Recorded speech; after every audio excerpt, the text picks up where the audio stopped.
प्यारे बच्चों, आज का मेरा वीडियो है एडगेट अभ्यास पुस्तिका विज्ञान कक्षा 8। तो ये आपकी न्यू बुक है और चलिए देखते हैं कौन सा पार्ट को हमको भरना है। तो बच्चों, आज हमें भरना है अध्याय 4 दहन एवं ज्वाला। तो यहाँ पर लिखा हुआ है कौन सी वस्तु जल्दी जलती कौन सी नहीं जलती है। तो आपको यहाँ पर लिख लेना है कौन सी वस्तु जल्दी जलती है और कौन सी नहीं जलती है आगे। तो अब यहाँ पर आगे आते हैं। तो यहाँ से आपका प्रश्न शुरू होता है।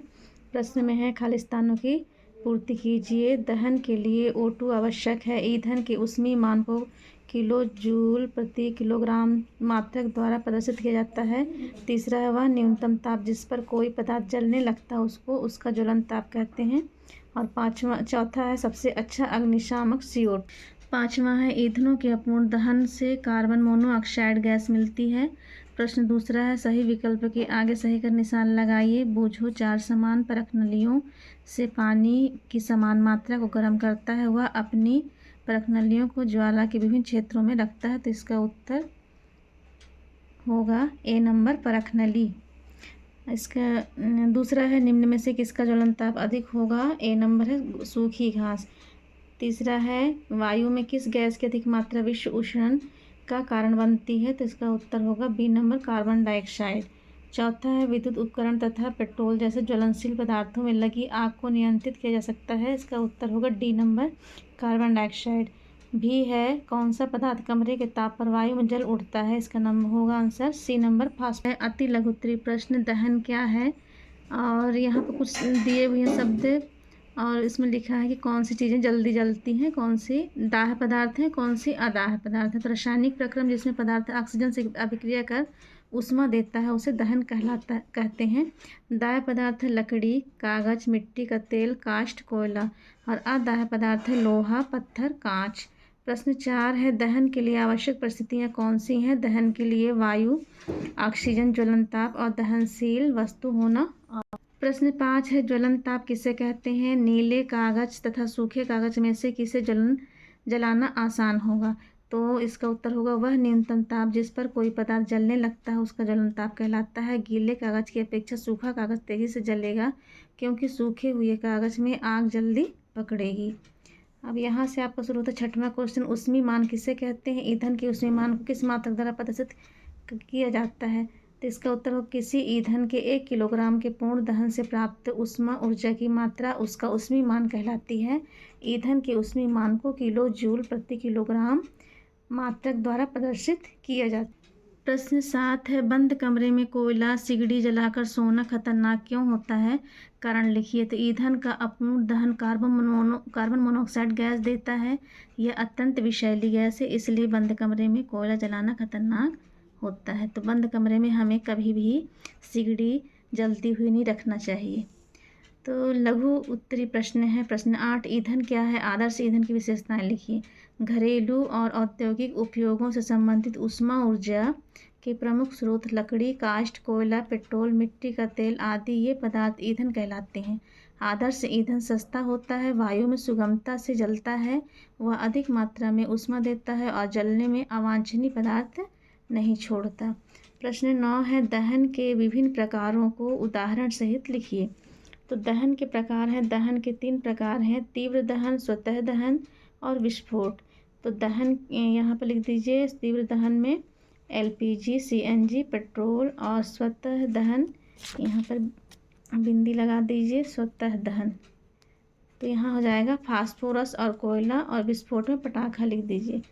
प्रश्न 10 है विद्युत उपकरण एवं पेट्रोल जैसे ज्वलनशील पदार्थों में लगी आग में कार्बन डाइऑक्साइड सबसे अच्छा अग्निशामक स्पष्ट कीजिए। तो इसका उत्तर होगा विद्युत उपकरण और पेट्रोल जैसे ज्वलनशील पदार्थों में लगी आग के लिए कार्बन डाइऑक्साइड CO2 सबसे अच्छा अग्निशामक है। ऑक्सीजन से भारी होने के कारण CO2 आग को एक कंबल की तरह लपेट लेती है। इससे ईंधन और ऑक्सीजन के बीच संपर्क टूट जाता है और आग पर नियंत्रण हो जाता है।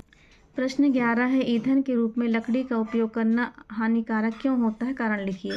तो ईंधन के रूप में लकड़ी का उपयोग करने से बड़ी मात्रा में धुआं उत्पन्न होता है जो मनुष्यों के लिए हानिकारक है और श्वसन कष्ट उत्पन्न करता है। साथ ही वृक्षों को ईंधन के रूप में उपयोग करते हैं। इसके अतिरिक्त वृक्षों की कटाई वनोन्मूलन का कारण बनती है जो पर्यावरणों के लिए हानिकारक है। प्रश्न 12 है, मोटर वाहनों में ईंधन के रूप में डीजल एवं पेट्रोल की अपेक्षा सीएनजी का उपयोग अच्छा ईंधन माना जाता है। तो इसका उत्तर होगा मोटर वाहनों में ईंधन के रूप में यहाँ पर 2 बार लिख गया है ईंधन के रूप में, तो एक बार इसको काट दीजिए आप, एक ही बार लिखेगा। ईंधन के रूप में डीजल एवं पेट्रोल की अपेक्षा सीएनजी अच्छा ईंधन माना जाता है, क्योंकि सीएनजी सल्फर और नाइट्रोजन के ऑक्साइडों का उत्पादन अल्प मात्रा में करती है। सीएनजी एक अधिक स्वच्छ ईंधन है। प्रश्न 13 है, दहन के लिए वायु आवश्यक होती है, इसे प्रदर्शित करने हेतु एक क्रियाकलाप का वर्णन कीजिए। तो यहाँ पर ये देखिए आप चित्र बना सकते हैं, मैंने काट के लगा दिया है। ये आपके पाठ में 6.9 में दिया हुआ है, आप इसे बना सकते हैं और यहाँ से इसका वर्णन किया है। दहन के लिए वायु आवश्यक होती है, इसे प्रदर्शित करने के लिए हम कांच की 2 चिमनी लें। एक चिमनी को लकड़ी के 2 गुटकों पर रख देते हैं और मोमबत्ती जला देते हैं तथा दूसरी चिमनी को मेज से सटाकर रखते हैं और अंदर भी मोमबत्ती जला देते हैं। कुछ समय पश्चात हम देखते हैं कि जिस चिमनी को मेज से सटा कर रखते हैं और चिमनी के ऊपर कांच की प्लेट रखते हैं, वह मोमबत्ती बुझ जाती है, जबकि लकड़ी के टुकड़े पर रखी चिमनी के अंदर मोमबत्ती जलती रहती है।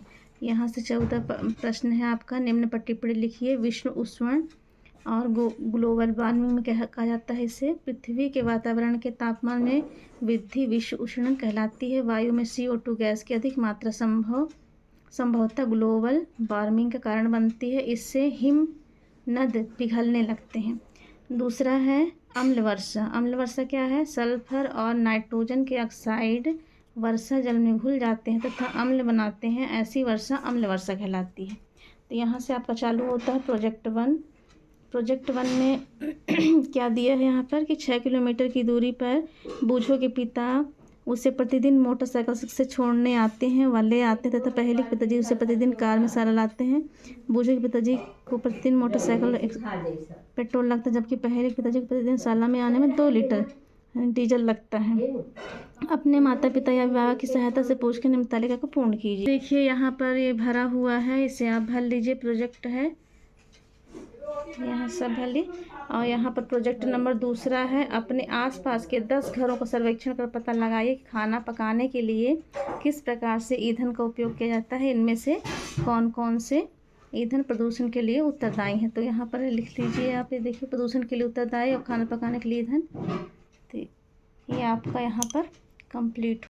तो यहाँ से आपका ये पाठ कंप्लीट हो गया है। तो यदि आप मेरे चैनल में नए हैं तो प्लीज़ मेरे चैनल को सब्सक्राइब कीजिए, लाइक कीजिए और कमेंट कीजिए और अपने दोस्त लोग के साथ इस शेयर कीजिए।